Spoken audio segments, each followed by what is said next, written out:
এইরকম জিনিস দেখলে ভাই মন খারাপ থাকলেও মন ভালো হয়ে যায়। আর যে একবার আচার বাড়ি মুন্সিগঞ্জের আচার খেয়েছে সে বারবার এই আচারটা এনে খাবে। তো আমি এতটাই এক্সাইটেড ছিলাম যে তাড়াহুড়া করতে গিয়ে কাজটা আরো দেরি করে ফেলতেছিলাম। এরকমই হয় ভাই, কোনো কাজ যদি তাড়াহুড়া করে করতে যাই ওটা আরো লেট হয়ে যায়। তো এইখানে আমি কার্টুন খুলতেই পারতেছিলাম না। আর আমি আচার বাড়ি মুন্সিগঞ্জ থেকে প্রথমেই নিয়েছিলাম মোরব্বা, আমের মোরব্বা। এখন যেহেতু আমের সিজন তাই আমের আইটেম গুলোই বেশি বেশি করে নেওয়া হয়েছে। আর এইটা ছিল হচ্ছে তেঁতুলের গোলা, মনে হয় বলে ওইটাকে তেঁতুলের গোলা। এইটাও অনেক বেশি মজা ছিল। এটা এখনো আমি খাই নাই, এটা আমার মা খেয়ে বলছে এটা অনেক মজা। যারা একদম বাড়ির আচার খেতে চান, বাড়ির ফিল নিতে চান, তারা আচার বাড়ি মুন্সিগঞ্জ থেকে কিন্তু আচারটা নিতে পারেন।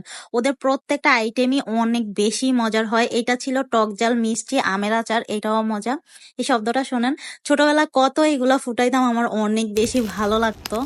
এই যে তেঁতুলের গোলা, এগুলো এত মজা। আর এটা ছিল মোরব্বা, আমি কিন্তু আমের মোরব্বা অনেক বেশি পছন্দ করি, কিন্তু এটা আমার কাছে একটু বেশি মিষ্টি লাগছে, কিন্তু খেতে মজা ছিল।